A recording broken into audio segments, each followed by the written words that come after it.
warahmatullahi wabarakatuh.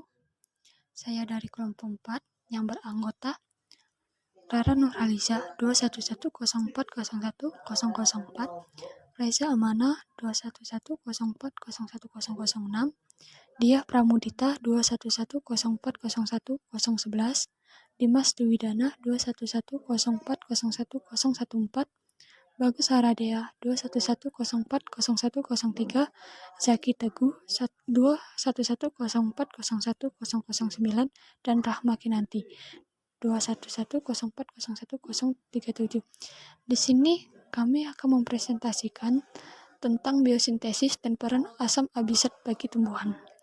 Adapun yang pertama kami presentasikan yaitu pengertian asam abisat. Asam absisat merupakan suatu hormon yang bekerja menghambat pertumbuhan dan bersifat berlawanan dengan golongan suatu hormon lainnya. Asam abisat biasanya juga disebut dengan hormon stres. Hal ini dikarenakan asam tersebut akan diproduksi pada saat tanaman dalam kondisi stres, cekaman, ataupun kondisi. Selanjutnya adalah fungsi asam absisat. Hormon asam absisat ini memiliki banyak fungsi yang berhubungan dengan mekanisme adaptasi tanaman. Bagi tanaman, asam absisat berfungsi untuk memacu pengguguran bunga dan buah, terjadi pada saat masa perbungaan sedang berlangsung atau di saat terjadi fertilisasi pada bunga. Hormon asam absisat akan memicu jatuhnya bunga dan buah dari pohonnya. Hanya buah yang memiliki kinerja hormon absisat saja yang mampu menjadi buah sempurna. Kemudian menunda pertumbuhan atau dormansi biji. Sebelum biji mulai berkecambah, biasanya biji akan mengalami masa istirahat atau dormansi. Hal ini bukan berarti biji tidak melakukan aktivitas sel, melainkan biji sedang menyiapkan bahan-bahan genetisnya untuk melakukan pembelahan sel. Penundaan perkecambahan pada biji ini dipengaruhi oleh adanya hormon asam absisat, sehingga sel-sel biji yang ada tidak akan mengalami pembelahan kecuali apabila terkena air yang cukup. Kemudian menghambat pembelahan dan pembentangan sel. Sel-sel pada jaringan sklerenchyme sudah mati dan tidak dapat melakukan pembelahan kembali. Hal ini disebabkan karena sel-sel yang ada sudah tidak meristematik lagi. Hal ini tentu saja dipengaruhi oleh hormon asam absisat. Kemudian merangsang penutupan stomata selama tumbuhan kekurangan air. Pada daun terdapat bagian yang dinamakan stomata. Membuka dan menutupnya stomata dipengaruhi oleh kondisi keadaan di dalam sel dan di luar sel. Pada saat malam hari, stomata akan menutup karena tidak adanya cahaya yang cukup. Proses penutupan stomata ini dipengaruhi oleh hormon asam absisat. Kemudian merangsang pengguguran daun untuk mengurangi penguapan. Pengguguran daun disebut juga dengan istilah absisi daun. Hal ini terjadi karena tumbuhan melakukan kegiatan regulasi untuk menjaga agar keadaan fisiologis tanaman tetap baik, yakni dengan mengurangi penguapan.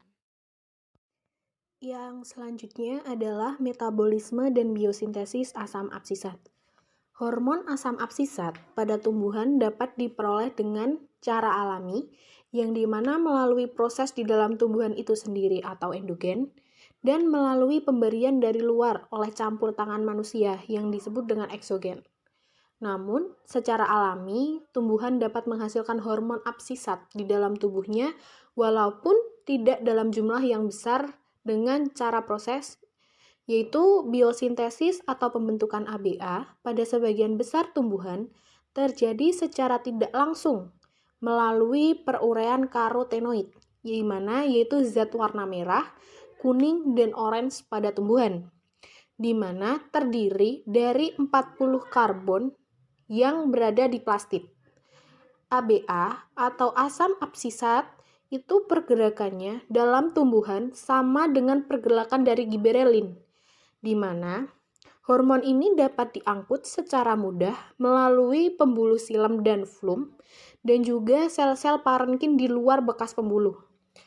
Rangkaian proses secara kimia, hormon absisat ada dua macam. Yang pertama, yaitu jalur asam melanovat, dan yang kedua adalah jalur violsantin, yang mana untuk jalur yang pertama, asam mevalonat itu terbentuk dari farnesi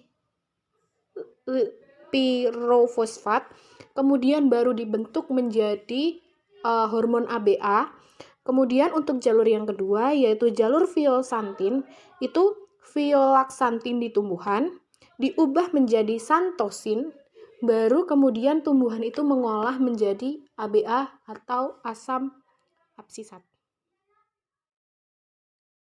Mekanisme asam absisat. Biosintesis ABA pada sebagian besar tumbuhan terjadi secara tidak langsung melalui peruraian karotenoid tertentu 40 karbon yang ada di plastis. Kloroplas daun mengandung karotenoid yang menjadi bahan bakar ABA.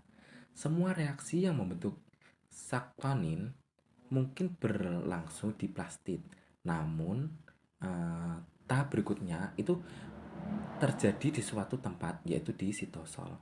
Pada dasarnya, karotenoid itu dengan konfigurasi trans pada semua ikatan rangkap oleh enzim yang belum dikenali diubah menjadi 9C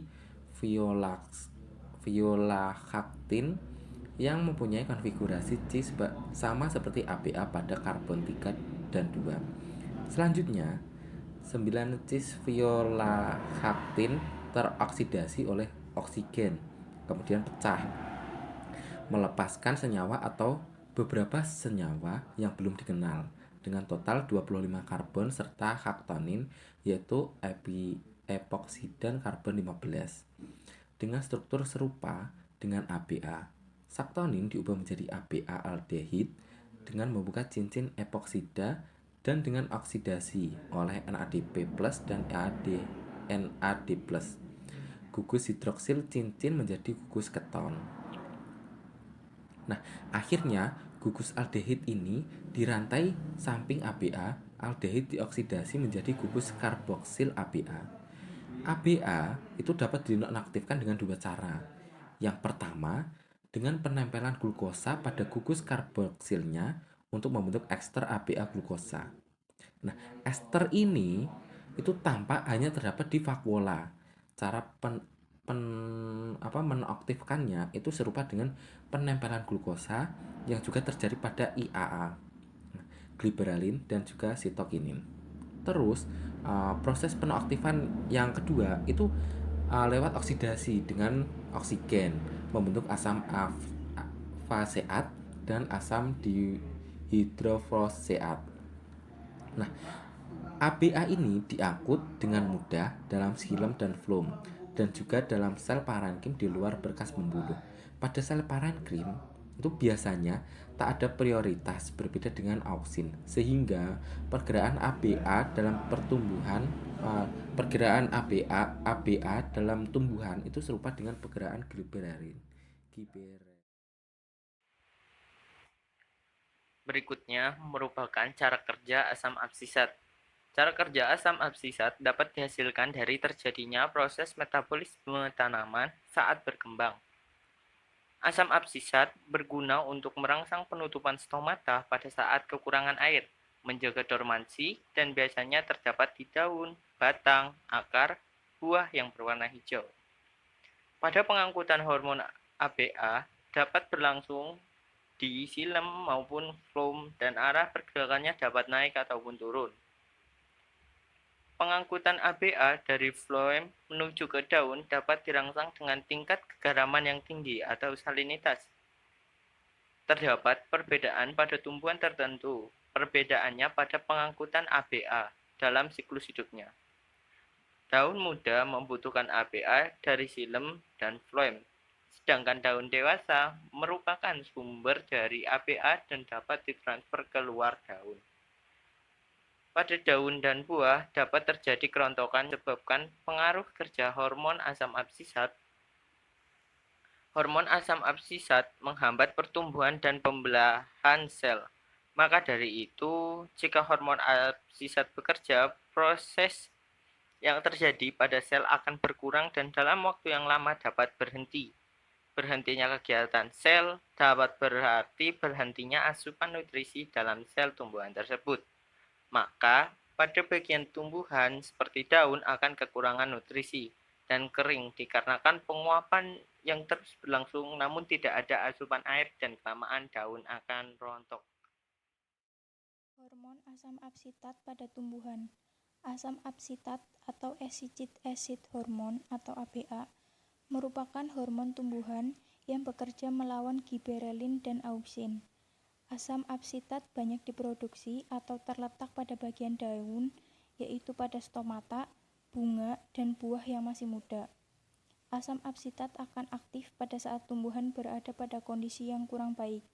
Pada saat tumbuhan mengalami kondisi yang kurang baik, misalnya ketika kekurangan air di musim kering, maka tumbuhan tersebut mengalami dormansi, yaitu daun-daunnya akan digugurkan, dan yang tertinggal adalah tunas-tunasnya.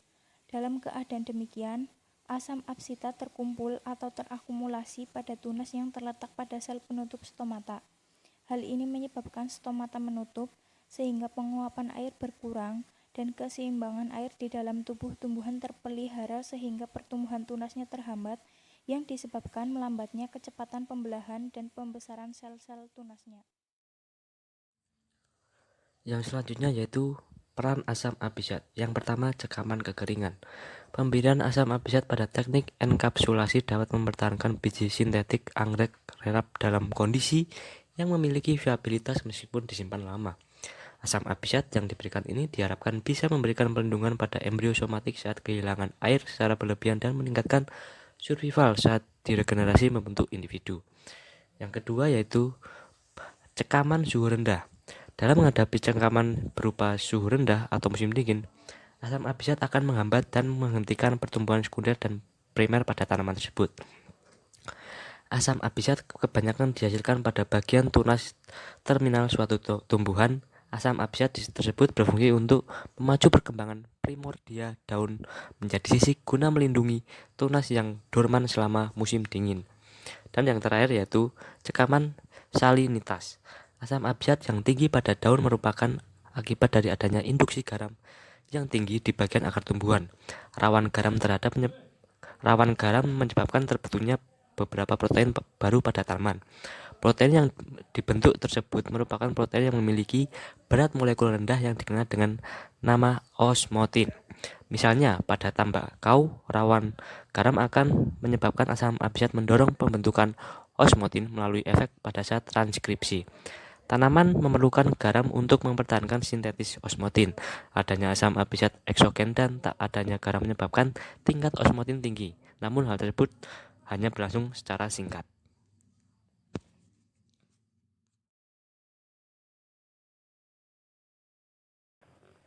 Sekian presentasi dari kelompok kami.